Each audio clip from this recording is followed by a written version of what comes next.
Bienvenidos a este panel, donde se expondrán 3 de las principales teorías de aprendizaje. Mi nombre es Perla Marina Núñez Barrón y los voy a acompañar como moderadora. Esperamos que este video sea de utilidad para ustedes. Comenzamos. Para adentrarlos en la temática, haré una breve introducción sobre la misma. El desarrollo del niño está influenciado por la sociedad y la cultura, por lo tanto, la educación debe apoyarse en esta, provocando que el alumno la reelabore y establezca una relación dialéctica con la misma. En el video se analizarán las aportaciones de diferentes teorías de aprendizaje y la transición de estas de una didáctica operatoria a la propuesta de reinvención de la cultura para construir aprendizajes.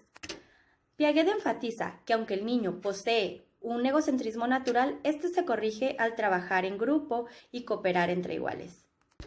En este sentido, Vygotsky y Brunner mencionan que el aprendizaje tiene una intencionalidad social y cultural, misma que se va imponiendo al niño de forma natural. Por ello se requiere de un control de su influencia en el proceso educativo, mediante un modelo de aprendizaje guiado y colaborativo. Vamos con nuestra compañera Ruth Yadira Salcido Ceniceros, quien nos hablará de la teoría de Piaget. Los micrófonos son suyos, compañera.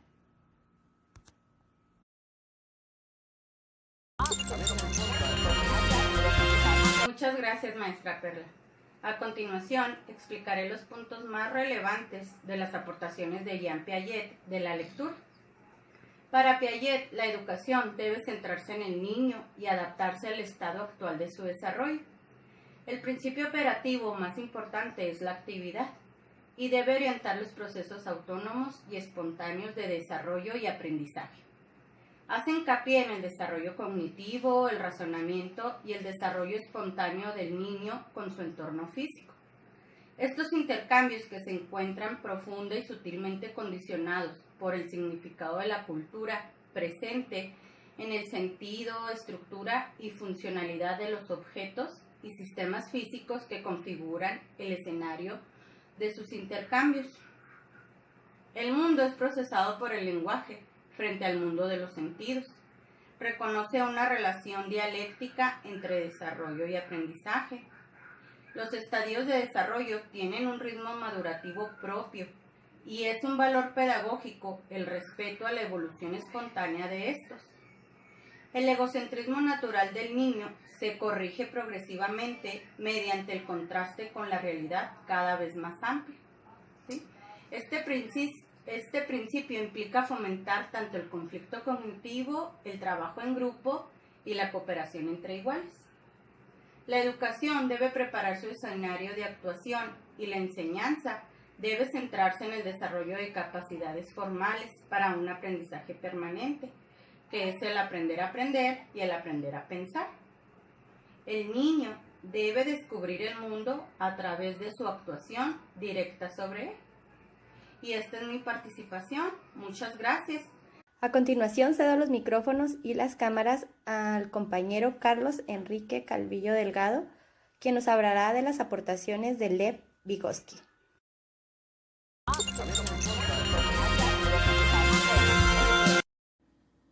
Gracias, compañera Perla, por tu enlace. Soy Carlos Calvillo y mi reporte contigo es el siguiente. Te voy a mostrar 7 puntos importantes que habla Lev Semenovich Vygotsky sobre este papel desde el alumno, el papel del adulto y algunos puntos importantes que habla este autor. Por ejemplo, el primero de ellos es la finalidad de la educación. Según Vygotsky, dice que es que el desarrollo del niño esté siempre mediatizado por importantes determinaciones culturales. También el concepto de cultura es cuando se le va imponiendo al niño de forma tan natural como cualquiera de sus características físicas. Cuando el niño se pone en contacto y experimenta con ellos, no solo interactúa con las características físicas, sino también con el objeto en su conjunto y con sus funciones sociales, según este autor llamado Vygotsky. El lenguaje, por ejemplo, es el punto número 3. Se propone considerar la importancia en el lenguaje, del mundo de la representación como su segundo sistema de señales. el mundo procesado por el lenguaje frente al mundo de los sentidos. Número 4. Según Vygotsky, el desarrollo del niño se encuentra vinculado inevitablemente a su incorporación más o menos creativa de la cultura de la comunidad. Punto número 5.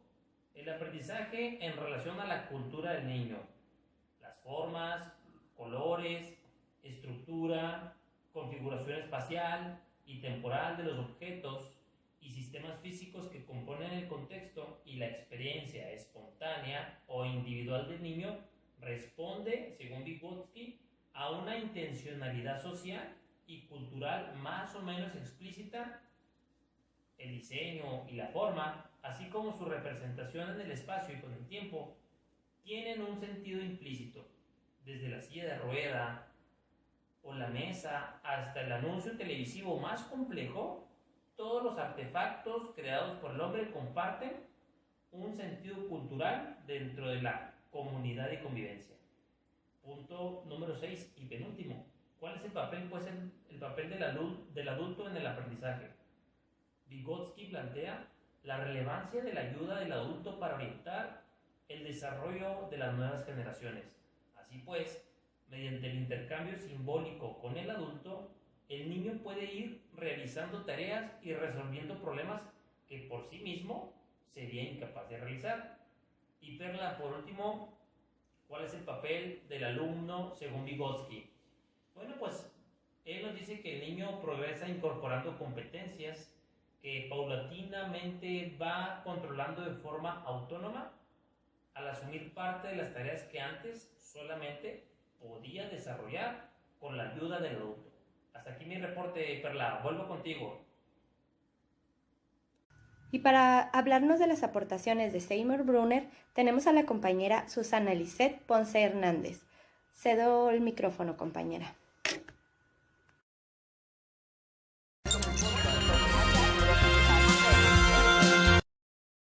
Muchas gracias. Yo les voy a hablar sobre Jerome Brunner, quien fue un reconocido psicólogo estadounidense que se centró en estudiar la educación e hizo grandes aportaciones y contribuciones a la psicología cognitiva y a la psicología de la educación, así como las teorías del aprendizaje cognitivo.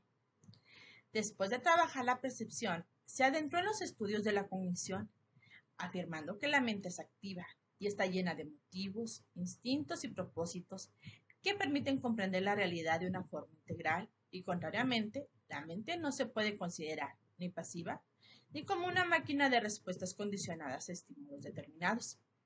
Siendo la aportación más reconocida de Brunner a la psicología el llamado aprendizaje por descubrimiento, cuya finalidad de la educación es vincular la incorporación de la cultura de su comunidad con el proceso educativo formal en el aula, tomando en cuenta que él establece que la cultura es un sistema vivo en permanente proceso de cambio, como consecuencia de la reinterpretación constante que hacen los individuos y grupos que viven en ella, al negociar y renegociar los significados y reglas que existen. Dentro de sus aportaciones, establecía que el lenguaje es primordial para los procesos de enseñanza-aprendizaje, pues contextualiza aquellos conceptos ajenos para el niño. Respecto a sus aportaciones referentes al desarrollo del niño, manifiesta que hay múltiples realidades y formas de vivir. Por ello, el niño, de acuerdo a su edad y contexto cotidiano, va teniendo un aprendizaje espontáneo, gracias a la interacción social que tiene con su cultura. Así que el aprendizaje en el aula no es meramente individual, sino que se da dentro de un grupo social, con vida propia, con intereses, necesidades y exigencias que van configurando una cultura particular. Brunner propone para esto que el papel que debe desempeñar el adulto es el de guiar el aprendizaje mediante andamiajes, esquemas de intervención para incluir la cultura y aprendizajes previos de los niños en la construcción del nuevo conocimiento, donde el alumno realiza el papel principal con una participación experiencial, pues es el niño quien funge como el constructor de su propio aprendizaje. Eso es todo por mi parte. Ahora le cedo la palabra a la maestra Laura para que nos brinde las conclusiones.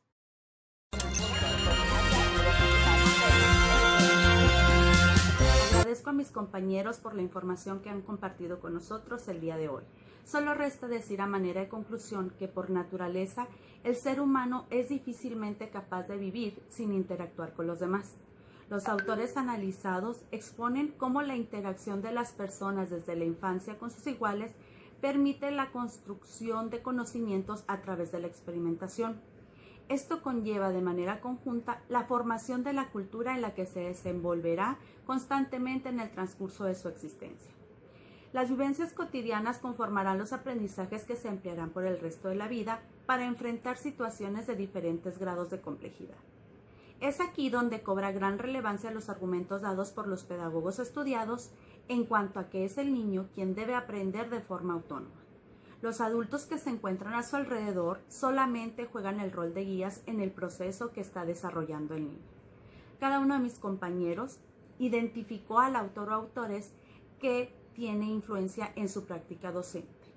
Mi compañera Perla Núñez menciona que se identifica con la teoría de Brunner en su práctica porque le gusta estimular la curiosidad de sus alumnos alejándose de las prácticas tradicionales que no les permiten pensar por sí mismos y les frenan su creatividad. Susana Ponce dice que se identifica mayormente con Brunner, pues le gusta tomar en cuenta lo que saben los niños y el contexto en el que se desenvuelven, para brindarles un panorama más amplio de lo que pueden llegar a ser y no limitar de esta manera su aprendizaje. Ruth Salcido, por su parte, menciona que los autores que más aportan a su práctica son Vygotsky y Brunner, al hablarnos de crear espacios de diálogo, de significados compartidos del conocimiento previo y el conocimiento académico, para así vincular e incorporar la cultura de la comunidad en el aula. También resaltan la importancia del adulto para ayudar y orientar al niño en la construcción de sus nuevos conocimientos.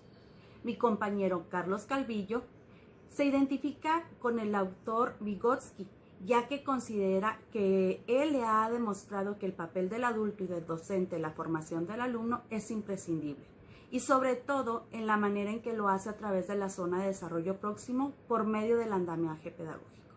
Y finalmente, en cuanto a mí, mi práctica docente está influenciada de Vygotsky en el sentido de considerar el bagaje cultural con el que el alumno llega al salón de clases y cómo este es primordial en la construcción de competencias que le permitirán interactuar eficientemente dentro y fuera de la escuela. Agradezco a todos su atención, espero que la información compartida les sea útil. Estoy a sus órdenes, recuerden, soy Laura Ponce. Hasta luego.